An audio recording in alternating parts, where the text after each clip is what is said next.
guys, for today's vlog ay magluluto ulit tayo ng soup guys. And ito ang aking ingredients for today sa soup ko. Meron tayong beetroots, corn, black beans, bone pork, at saka Chinese red dates. So ito na nga guys, at kumukulo na ang ating water. So ilagay na natin ang ating corn, ang ating bone pork, at saka yung ating ito. So, Chinese red dates.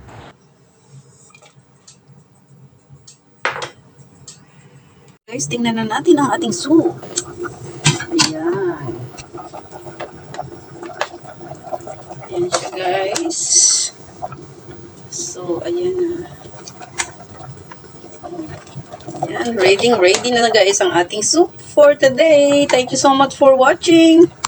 God bless and I love you all. Ingat kayo palagi.